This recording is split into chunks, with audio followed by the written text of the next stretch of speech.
오늘 성경 말씀은 에스겔 37장 7절에서 14절입니다. 세계 모든 교회가 지키는 절기가 있습니다. 그중 성령 강림절은 성탄절, 부활절과 더불어 기독교의 3대 절기에 해당됩니다.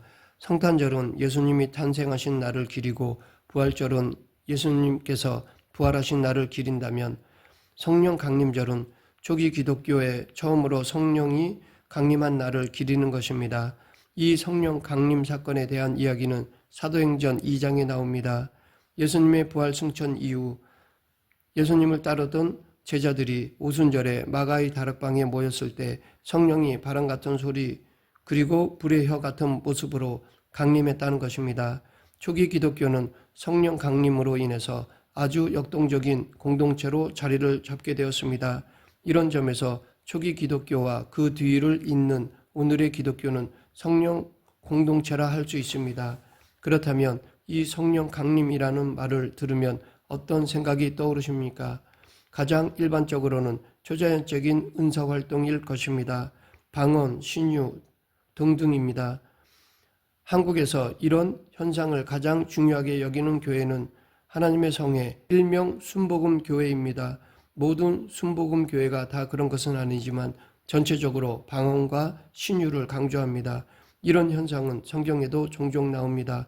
방언은 주로 열광적인 경향이 강했던 고린도 교회에 두드러졌습니다. 사도행전에도 그에 대한 간단한 언급이 자주 나옵니다.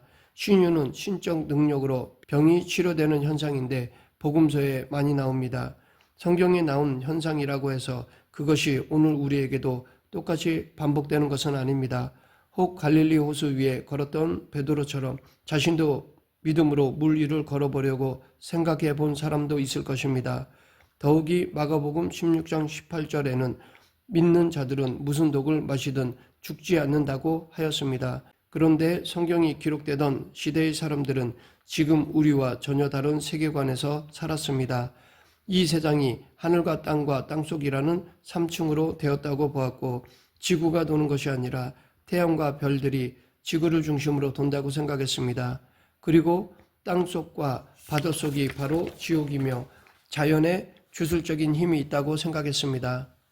대다수 고대 종교는 태양을 신으로 섬겼습니다. 성경이 기록되는 시대의 사람들이 방언과 신유를 성령 강림 현상으로 이해한 것은 어쩔 수 없습니다. 그렇다고 해서 성경이 잘못되었다고 말하면 안 됩니다. 비록 고대의 물리적 한계를 그대로 담고 있지만 하나님 경험이라는 차원에서 성경은 진리입니다. 성경은 달을 가리키는 손가락과 같은 것입니다. 비록 손가락에 흠이 있다고 해도 달을 정확히 가리키고 있듯이 성경은 하나님을 정확하게 가리키고 있기 때문에 우리는 성경을 하나님의 말씀으로 믿습니다. 중요한 것은 손가락만 볼 것이 아니라 손가락이 가리키고 있는 달을 봐야 한다는 사실입니다. 즉 성경이 가리키는 하나님을 보아야 합니다. 초기 기독교는 바람과 불의 현상을 통해서 성령을 경험했습니다. 그 사건을 우리는 오순절 성령 강림이라고 말합니다. 그런 경험이 구약에도 나옵니다. 에스겔은 어떤 환상을 경험하였습니다. 에스겔 37장 1절 여호와께서 권능으로 내게 임재하시고 그의 영으로 나를 데리고 가서 골짜기 가운데 두셨는데 거기 뼈가 가득하더라. 골짜기에는 뼈들이 많았고 아주 말랐다고 합니다. 어떤 왕이 주민들을 집단적으로 살해한 장소일는지 아니면 전쟁 중에 죽은 사람들의 시체일는지 에스겔 선지자는 이곳에서 여호와의 말씀을 들었습니다. 내가 생기를 너에게 들어가게 하리니 너희가 살아나리라. 생기는 살아있는 기운입니다. 이 명령대로 모든 일들이 그대로 진행되었습니다. 뼈들이 서로 연결되면서 사람의 형태를 이루어갔습니다. 힘줄이 생기고 살이 붙었고 가죽이 덮였습니다. 그러나 생기는 없었습니다. 생기가 없었다라는 말은 숨을 쉬지 않았다는 뜻입니다. 그 숨은 곧 영입니다. 에스겔은 생기에게 여호와의 말씀을 전하라는 명령을 들었습니다. 생기가 그들에게 들어가자 그들이 다 살아나서 큰 군대를 이루었습니다. 그러면 에스겔 선지자가 전하고 있는 이 환상의 의미는 무엇일까요? 에스겔은 11절 이하에서 자기가 본 환상을 해석하였습니다. 그 해석은 골짜기에 널려있는 뼈들은 이스라엘 온 족속입니다. 뼈들이 마른 것처럼 지금 이스라엘에게는 희망이 없습니다. 여호와께서 내 백성들아 내가 너희 무덤을 열고 너희로 거기에서 나오게 하고 이스라엘 땅으로 들어가게 하리라 라고 말씀하셨습니다. 그리고 이런 일이 일어나면 이스라엘은 여호와를 알게 될 것이라고 했습니다. 에스겔은 마지막으로 14절에서 하나님의 말씀을 전하였습니다. 내가 또 내 영을 너희 속에 두어 너희가 살아나게 하고 내가 또 너희를 너희 고국 땅에 두리니 나 여호와가 이 일을 말하고 이룬 줄을 너희가 알리라. 여호와의 말씀이니라. 이것이 바로 환상을 통해 에스겔 선지자가 이스라엘 백성들에게 하고 싶은 중심 메시지였습니다.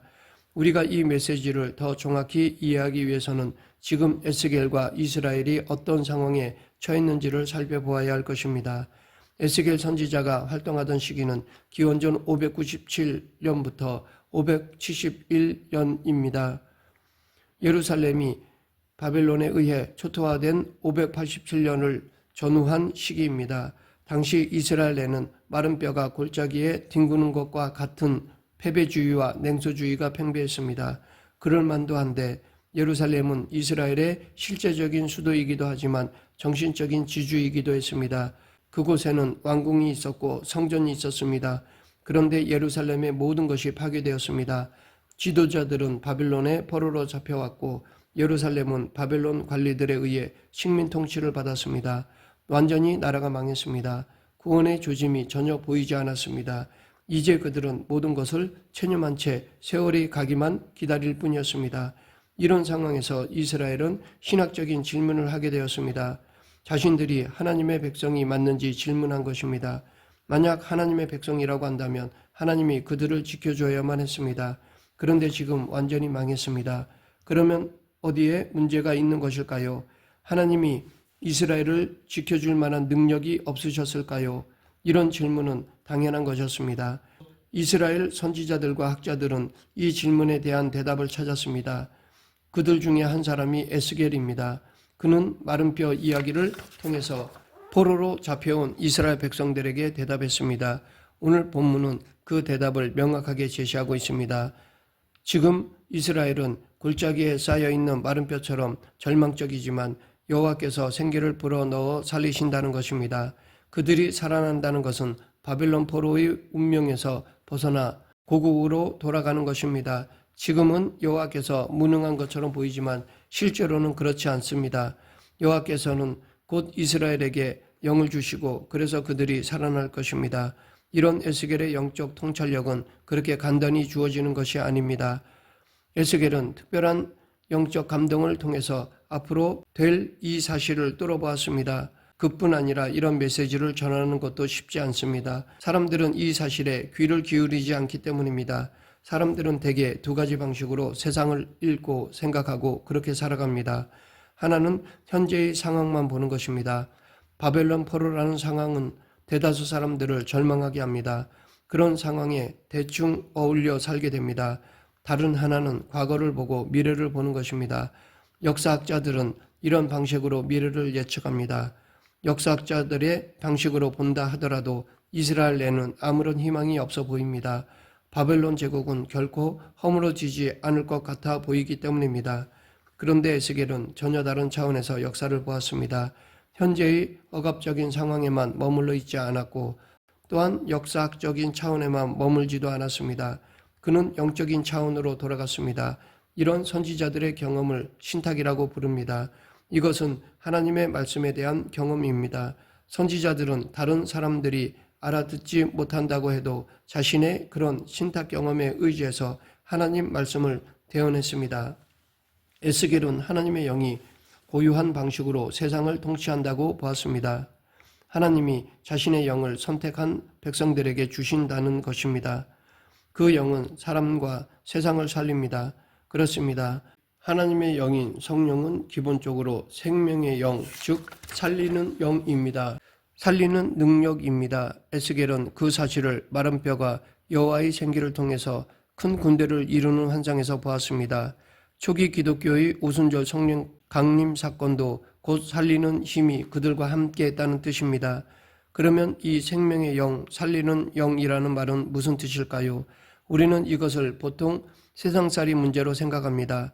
즉 불치병에 걸렸던 사람이 치료되었다거나 부도에 몰렸다가 기사회생했다거나 시련의 슬픔에서 다시 힘을 얻는 것들입니다.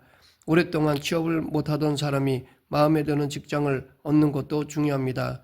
성령은 이런 일상의 능력을 주십니다. 그 일상은 지금 우리가 세상에서 생명을 경험하는 실체입니다. 그런데 이런 생각은 기본적으로 옳지만 극단적으로 나가면 기복주의에 빠집니다. 모든 일상이 다른 사람보다 더 월등해야만 살아갈 힘을 얻게 됩니다. 지금 우리가 살아가고 있는 현대사회가 그렇습니다. 소유와 소비를 늘리는 방식으로만 생명을 경험하려고 합니다. 모두 경쟁의 대열에서 낙오되지 않으려고 무한정 힘을 쏟습니다. 그러면 이런 방식의 삶에서 우리가 생명의 충만감을 경험할 수 있을까요? 아니면 경쟁심만 자극되고 있는 것은 아닐까요? 생명의 영인 성령이 무엇인지를 알려면 생명이 무엇인지를 깊이 생각해야 합니다. 우리가 어떻게 생명을 경험할 수 있는지를 생각해야 합니다. 생명은 사람이 만들어내는 것이 아닙니다. 하나님에 의해서만 주어지는 것입니다. 여호와 하나님만이 창조주이십니다. 우리는 피조물입니다. 우리는 생명을 받을 뿐입니다. 이는 생명이 우리의 생각을 뛰어넘는 사건이라는 뜻입니다. 그러하기에 하나님을 향해서 세상을 왜 이렇게 창조했느냐고 따질 수 없습니다. 궁극적으로 생명이 무엇인지를 우리는 아직 모릅니다. 하나님의 영이 실행되어야만 우리가 알아챌 수 있습니다. 기독교의 생명 경험은 한 가지로 집중됩니다. 예수 그리스도와 그에게 일어난 하나님의 구원 통치입니다. 복음서는 예수 그리스도가 바로 생명이라고 말합니다. 그를 통해서 죄의 용서가 가능해졌으며 부활 생명으로의 참여가 가능해졌기 때문입니다. 예수 그리스도가 생명이라면 바로 성령은 여호와의 영이면서 동시에 예수 그리스도의 영입니다. 우리가 예수 그리스도를 통해서 생명 충만함을 경험한다면 우리의 삶도 전혀 새로운 빛을 내게 될 것입니다. 초기 기독교인들은 이런 경험으로 카타콤에 들어가서도 예배를 드렸고 극단적인 상황에서도 순교도 마다하지 않았습니다. 말씀을 맺겠습니다. 에스겔은 마른 뼈들이 살아나는 환상을 보았습니다. 이것은 앞으로 회복될 이스라엘에 대한 환상이었습니다. 더 근본적으로 에스겔에게 경험된 여호와의 영은 바로 예수 그리스도의 영이었습니다. 이 영은 죽음의 무덤을 여는 생명의 능력입니다.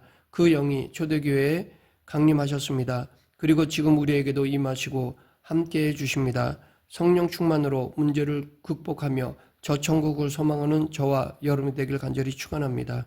기도하겠습니다. 생사와 화복을 주관하신 하나님 아버지, 성령 충만으로 세상의 빛과 소금의 사명을 감당하는 저희 모두가 되게 하여 주시옵소서. 예수님 이름으로 기도드립니다. 아멘.